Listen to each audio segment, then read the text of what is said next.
Yeah, it was a really good win for us. We're really pleased, but we're also very aware that the second leg's, of course, a big break between them, but it's still very much game on, and we've done half the work.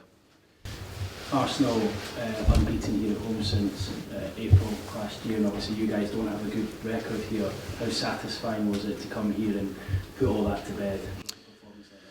Yeah, I mean, I think our record is well known to us. It's similar to Manchester United, really, in the fact that we have to start to try and win at any ground that we go to, and go into any game really confident that we're capable of doing that. And I think sometimes it's easier to do it once you've done it, if that makes sense. So I think these are big wins for us. Hopefully that can help us in future games, in future moments. But it's been a brilliant response from the players to a difficult run. I still go back to the Brentford game and how we felt after that match, and a brilliant response from the whole group really to that disappointing result. In your managerial career, can you remember a week or 8 days like that where you've gone to Old Trafford, Tottenham, and then here and won each of them? So it's been an incredible week or so. I think if you look back through my record, I don't think you'll find another one like it. I think when you look at the fixture list and you see what's ahead, and you think, well, that's going to be a real challenge for us, in real quick succession as well. I mean, the players definitely played today fatigued. And we knew they would be from the Tottenham game. We put that was a big physical game, so we knew coming here it was going to be a tough ask, really, mentally and physically. We also had a difficult half-time. There's a few players at half-time feeling different things, so that was a tough 15 minutes, because we knew the importance of the second half, and our game we lost our strength in the game. You could see that, I think, in the second half, and it was a case of just managing the game. But Alex was just feeling his hamstring a little bit. Sven was feeling a groin. We had a couple of other players struggling, so we had to manage them. Nisha. Eddie, you must be so excited for this second leg at St James's Park, thinking back to Southampton and taking that lead back home. Yeah, I think genuinely, I think my focus is already turning to Bromley. Genuinely, I think pleased with the result, but we know there's such a gap between the next tie that really we have to put it to the back of our minds, because we have the Bromley game, as I say, and then we have big Premier League games to come. We're in good form in the Premier League, so really they take on huge importance. But this game will swing around quite quickly, and we'll look forward to it when it does. You keep being asked about Alexander Isak all the time, because it just seems that he seems to find new levels in each game. Is he the most feared striker around right now? I don't know. I think he played very well in the first half today. He looked really good physically. His pace and movements were giving them a problem, and I think he looked free. I was delighted with how he performed. He took his goal really well. But then we knew second half that we needed to manage him. He's so important. We can't lose him. We can't risk losing him. So hopefully he's okay. And just finally from me, you spoke about the difficult half-time with niggles and fatigue, and you brought on some of your more fringe players like Miguel Almiron. How pleased were you with their contribution? Yeah, I mean, you need everybody in the squad, and I said this to the players before the game, how important everyone is, and especially for us, we have a small, tight-knit group. I've always said that. We don't have a huge, I think, again, everyone's here that's fit. I mean, obviously we had Bruno and Fabian's suspensions, which hit us hard. But we value everybody, and those players that came on today made a huge contribution at a time when the game was still really delicately poised. We didn't want to waste our good work, so I think everyone defended really well at the end of the game. Okay, well, John Cross, then Lee Ryder. Eddie, Alexander has now scored 50 goals in all competitions since he joined you. I mean, that's a magnificent return, isn't it? What he offers to the team. It is a brilliant return, and I think every team needs a good striker, and we feel when Callum's fit, we've got two very, very good strikers that offer something different, but really elevate our play. And I think you can see when Alex is in that mood tonight, as he was in the first half, he is a brilliant player for us to use in various ways. I think the players really appreciate him. It goes without saying also he's doing the hard work as well. He's not just scoring goals, he's doing the other bits that we need him to do to help the team be effective. Just on the overall team performance, it really felt as if you did a great job on Arsenal. Every player knew what they were doing. It was a really fantastic setup. You must be delighted with that aspect of the sort of kind of everyone sticks to their jobs. Really disciplined. Yeah, I mean, I think the players genuinely do. I think we've got a really good mindset and mentality to whatever we ask them to do, they will try and follow it. Sometimes it works, sometimes it doesn't. That's football for you. But no, I've never had an issue with their application or their ability to decipher what we ask them to do. Really pleased today because we wanted to be ourselves. We wanted to be brave and attack Arsenal and to be very much ourselves. And I thought we were in the first half. I think the second half was a very different game. We managed it okay in the end. I think we had a couple of lucky escapes, but of course we'll review them and have a look at it and see what we could have done better. Lee? Eddie, it felt like Martin McGrathco was sort of saying goodbye to the fans after the game. Can you give us anything on that? No, I've got nothing to add to that. We have, of course, with Martin, been preparing this game. We've had a lot of games in quick succession, so I've not spoken to anybody about that. Can you afford to lose Martin at the minute? Because he's one of probably your most informed players. He's playing very, very well, and certainly from my side, I wouldn't want to lose him at all. Just on everything that's going on at the minute, without looking too far ahead, do you feel like Newcastle's one of the most exciting clubs probably in Europe at the minute, with everything that's going on, the excitement from the fans? I think we're just really happy to win. I don't know. I'll let everyone else judge that question. Front row. Hi, Eddie. You are fifth in the Premier League, just 1 point behind fourth. Is Europe part of your aspirations, and how are you sort of balancing that with your cup quests?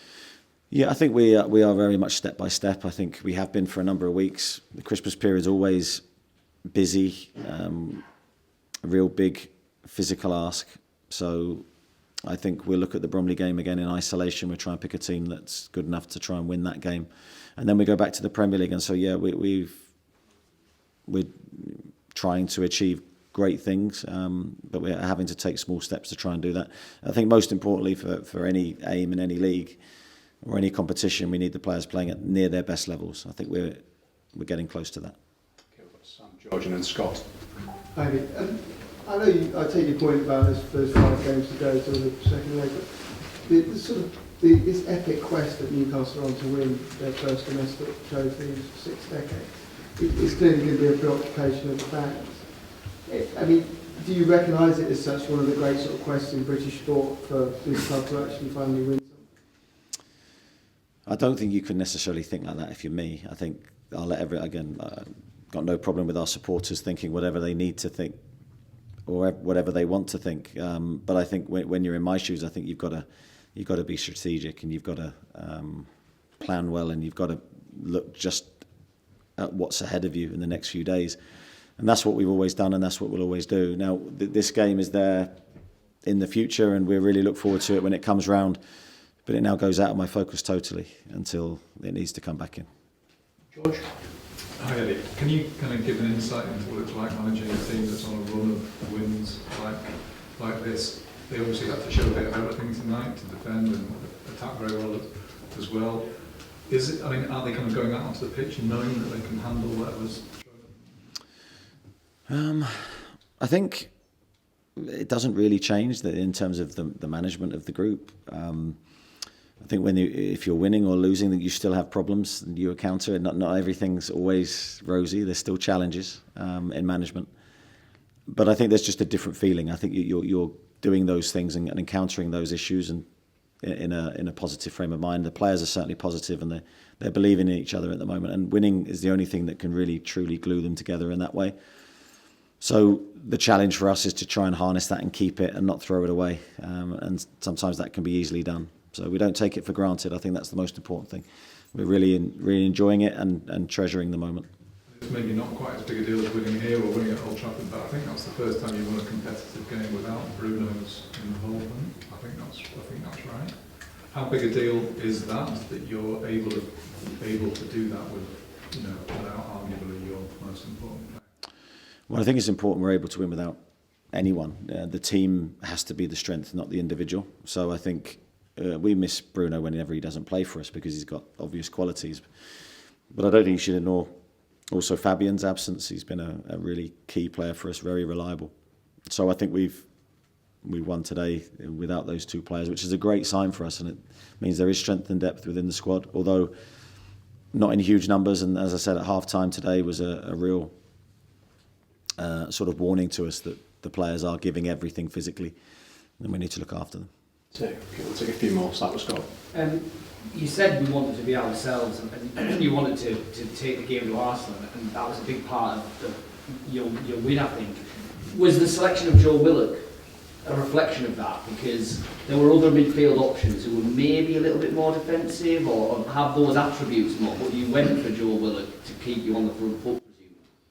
Yeah, we went for Joe because of his obvious qualities, and I think you saw that in the game. His running power, his ball carrying ability. He's as you say, he's an attacking player, but we felt his legs and athleticism in field would be something we need in this game.